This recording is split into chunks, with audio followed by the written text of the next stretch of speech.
Bonjour mes chers élèves, donc on se retrouve encore une fois sur une nouvelle vidéo qui va parler de Python.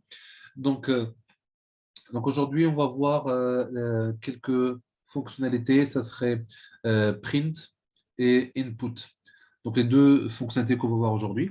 Donc comme d'habitude, on va sur n'importe quel moteur de recherche et vous tapez Trinket. Voilà, Trinket. Et comme on l'a vu la dernière fois, si vous avez créé déjà un compte, vous pouvez aller sur Trinket et rentrer dans votre compte. Donc là, je vais me loguer. Sinon, c'est pour ceux qui n'ont pas de compte, ils peuvent attendre un petit peu, ça va se charger tout seul. Voilà. Vous avez déjà un programme qui est déjà fait, donc il suffit juste d'effacer ça, tac, et taper votre programme ici. D'accord? Sinon, si vous voulez sauvegarder votre travail et avoir un compte, bah, il suffit juste de s'inscrire comme on l'a déjà dit dans la vidéo précédente. Sinon, moi, comme j'ai déjà un compte, je vais me loguer. Voilà. Et je me retrouve. Voilà mes anciens trinkets, ça les programmes que j'ai déjà fait. Maintenant, je vais faire un nouveau programme. New programme. Je clique dessus et je choisis bien sûr Python. Voilà. Donc, vous rentrez là-dedans. Alors, bien sûr, on peut faire un titre, donner un titre à ça. Donc, on va l'appeler print. Allez. Print, voilà, fonction print. D'accord. Après, on peut le sauvegarder si on souhaite. Voilà. Print, c'est quoi la fonction print? C'est la fonction qui vous permettra d'afficher ce que vous mettez dedans. D'accord? Donc, print, nous marquez print et surtout pas de majuscule. Hein. Print, vous ouvrez la parenthèse et comme vous voulez une chaîne de caractères, donc on va mettre des guillemets ici et vous tapez ce que vous voulez dedans, vous l'exécutez, ça va s'afficher sur la fenêtre de droite. Alors, par exemple, je vais afficher Toto. Voilà, Toto. Et je mets l'exécute de mon programme et m'affiche ce que Toto, c'est avec un T, voilà. Je mets Toto et m'affiche Toto. D'accord. Je mets print. J'ouvre la parenthèse, entre guillemets, bonjour. Je ferme la parenthèse. J'exécute mon programme avec run. Hop là. Et voilà. Donc, il m'affiche bonjour. Voilà. Donc, ça, c'est la première fonctionnalité de print. D'accord? Donc, on peut mettre print et mettre ce que vous voulez dedans et ça vous affichera ce que vous voulez. Ce que vous avez tapé, pardon. Donc, on a dit, on va voir. Donc, on a vu ça. On va voir maintenant print si je ne mets pas de guillemets entre ce que je suis en train d'écrire. Alors, qu'est-ce qui va se passer si je mets print, juste entre parenthèses, une variable, n'importe laquelle, je mets A ou B ou une lettre, bah, là, il ne reconnaît pas. Il m'affiche, voilà, il m'affiche rien du tout, il m'affiche une ligne rouge ou rose, ça veut dire qu'il y a une erreur. Alors, ça veut dire quoi ça? Si vous ne mettez pas de guillemets, ça veut dire que vous attendez une variable. Une variable, c'est comme les fonctions x, c'est la variable. C'est quelque chose qui va prendre la valeur de quelque chose d'autre. Donc, du coup, ce qu'on va faire, nous, c'est que print afficher ce qui a le contenu de la variable A, comme vous ne l'avez pas défini au départ, bah, il ne peut pas vous l'afficher. Donc, ce qu'il faut, ça veut dire qu'il faut définir d'abord la variable et ensuite, après, on peut l'afficher. Dans un premier temps, on va mettre A égale. Par exemple, si j'écris donne une valeur n'importe laquelle, elle est 25.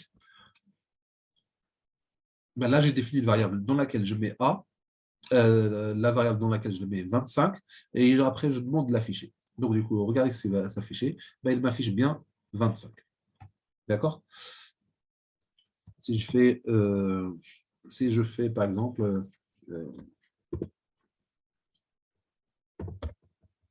bonjour,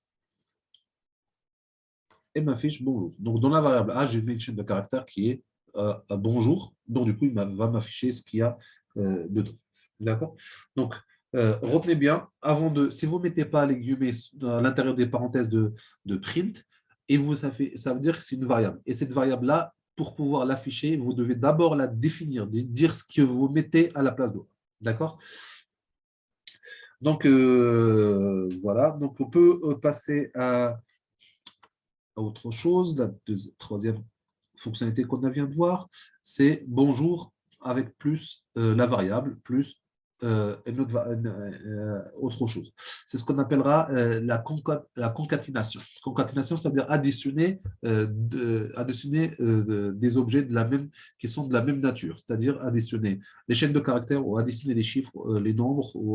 Là, en l'occurrence, quand on a des guillemets autour, ça veut dire qu'on va additionner les chaînes de caractères successives. Donc là, on va écrire ça. Hop là. Donc, dans un premier temps, on va effacer tout ça. D'accord. On va effacer tout ça.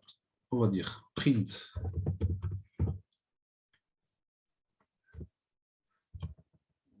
Voilà. On va définir par exemple la variable a ou x égale. Allez, on va l'appeler Dupont par exemple. Dupont. Voilà. D'accord. Ensuite, on va dire print. Et print, c'est toujours avec une minuscule, il n'y a pas de majuscule. Hein.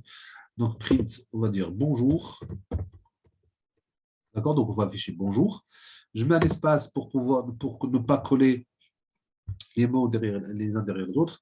Et j'écris plus pour additionner, c'est-à-dire je vais rajouter de la même ligne. J'affiche bonjour, je laisse un espace, je rajoute quelque chose d'autre. Donc là, en l'occurrence, je vais mettre ma variable ici A, qui est la variable A, mais dans la variable A, print va m'afficher le contenu de la variable. Et ici, le contenu de la variable, c'est quoi? C'est Dupont. D'accord? Plus une autre chaîne de caractères, bah, je peux mettre par exemple le point d'exclamation. Voilà. Bonjour, Dupont. Voilà. Voilà. Hop là. Hop. Non, pardon. Voilà. A, point d'exclamation comme ceci. Et voilà, j'efface celui-là.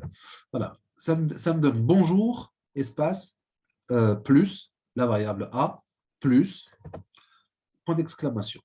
D'accord?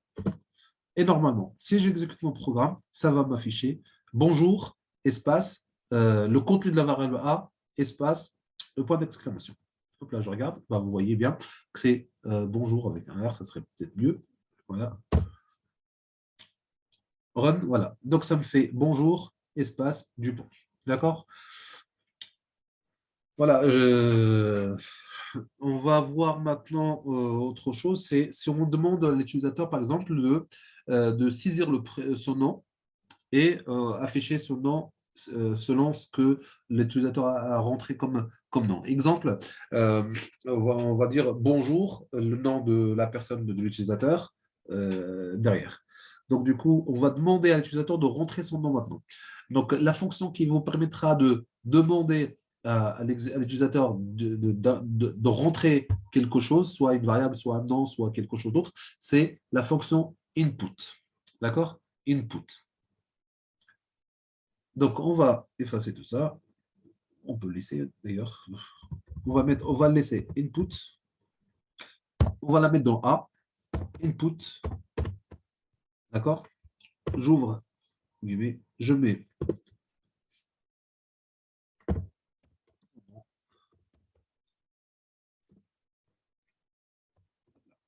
Donc, je demande le nom.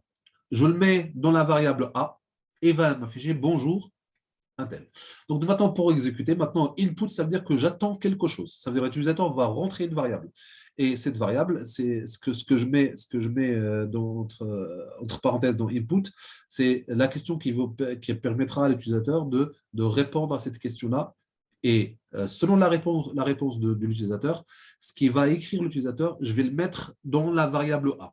Et ensuite, j'affiche ce qu'il m'a écrit. D'accord? Donc, hop là, run. Voilà, vous voyez bien que vous avez une zone grisée ici. Il faut cliquer dessus, d'accord, pour que ça clignote et de manière à ce que vous pouvez saisir quelque chose. D'accord? Donc, par exemple, bah, Esmat comme notre chaîne. Esmat, voilà. Je mets entrée, bah, vous voyez, bonjour Esmat. Voilà. Donc, voilà la manière qu'on peut utiliser un input. On verra la prochaine fois comment utiliser input avec des valeurs, des chiffres, etc.